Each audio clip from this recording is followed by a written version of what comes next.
So you famously were the only pollster back in 2016 to accurately predict both Michigan as well as Pennsylvania for President Trump. And then you did it again in 2021 in the gubernatorial races for Pennsylvania as well as Virginia. So why do you think you're one of the only people who called these races accurately? Well, we have our polling we use a completely different model than most of the others, and I call it common sense. I make fun of these guys a lot of time. I call most of these other pollsters the Pony Express pollsters because I don't feel like they've really caught up to anything modern, and they haven't really adjusted their system. And I think it's why they get so many things wrong.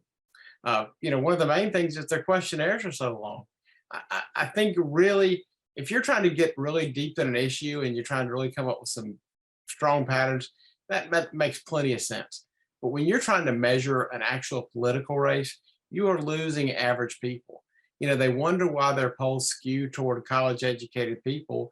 And it's mainly because when you look at the kind of people who are going to sit down and answer 20 or 30 questions, 40, there's even a couple of them that are 100 questions. You lose average people. You get people who care too much about politics, or worse yet, people who are bored. Got it. And is this one of the reasons that you said on Fox News recently, you think in these midterms, people are underestimating the GOP turnout here? Well, that's a little bit different because what that is Republican voters who are hesitant to even participate. What we saw in 2016 was Republicans who were shy to admit they were voting for Trump, and we came up with some vehicles to kind of get around that. One we famously used was the neighbor device, which is simply a projection device. So you say, okay, I understand you're for Hillary. How would you say most of your neighbors are voting? And it let people who are for Trump say, oh yeah, well, they're for Trump, without feeling like the person on the other end of the line is judging them. And that's called the social desirability bias. And some refer to it as the Bradley effect, referring to a race back in the 80s with a guy named Duke Majan and former mayor Tom Bradley of Los Angeles, where the people overestimated their support for Bradley, who was black, because they didn't want to be judged by the callers. And it ended up that the support for Bradley wasn't near what people had thought it was based on this effect. And so we felt like that was going on in 2016, and we were able to identify it and kind of get past that and make some better projections. In 2020, it was not so much that, it was that Republicans who were for Trump were hesitant to participate in polls, but you had to work extra hard to get to them. It was like 5 to 1 were they less likely. So you had to really work hard because the type of Republicans who did want to take polls in 2020 were Republicans who did not like Trump. They couldn't wait to get a phone call. And so many polls overestimated them because they were so easy to poll. In 2022, I think what we're finding is people are so nervous. Biden did this speech and kind of declared the MAGA supporters enemies of the state.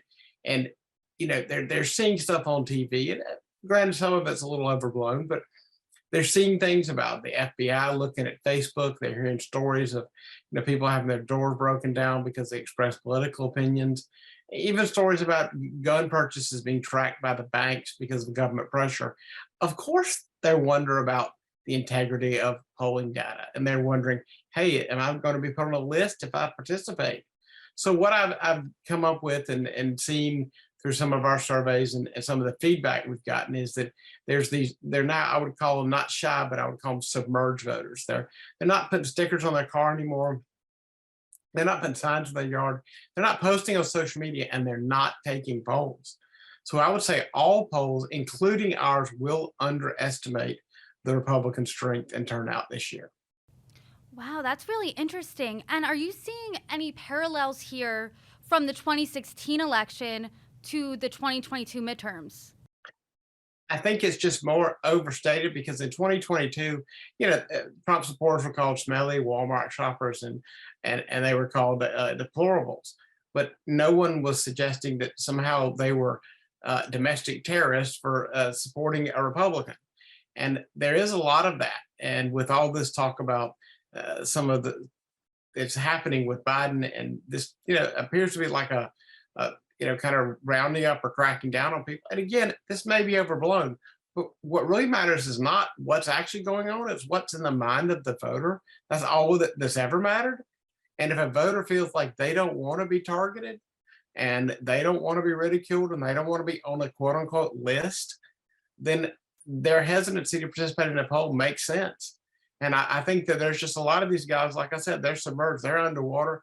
You're not going to hear from them until election day, and no one's going to know. You could be living beside a person who is absolutely going to vote a straight Republican ticket, and you'd never know it. And you said that you've seen these shy or submerged Republicans since 2016. Historically, since you've been a pollster, is that since 2016 that GOP voters have been more shy to say that they're a GOP voter, or has that been a trend beforehand? Well, like I said, there have been races in the past, like the Bradley race back in the day, and there have been other races where the candidate was somewhat controversial, and you had this shot voter effect, but it was more candidate based.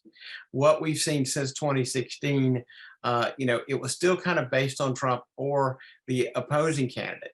In 2018, for example, we only saw it in one place, Florida, and we saw it in the governor's race. You had DeSantis running against Gillum, and then in the Senate race, you had Nelson running, incumbent Nelson running against Scott. Now, in the Nelson-Scott race, whatever people said they were for is who they were for. In the DeSantis-Gillum race, though, there was a 2 or 3 point advantage for Gillum of people who did not intend to vote for him, who, for whatever reason, didn't want to be judged for not being for him. And so his support was overblown. And so we were the only ones to predict that he would lose and that race would be a wider margin than the Senate race, which it was. Now, again, that was still candidate driven. In 2020, it was more of kind of Republicans who supported Trump. In 2022, it's just Republicans in general. The idea that if you're a Republican, if you're a quote unquote MAGA Republican, which is, most Republicans would say they support the agenda of America first. I mean, it's a very small segment who don't. Even if they don't particularly like Trump, they like that agenda. And so that's a bigger swath of people than just tied to a candidate. So I would say that in the past, it was about a particular candidate. In the years when it happens, this time it is more about people in an entire segment of a party.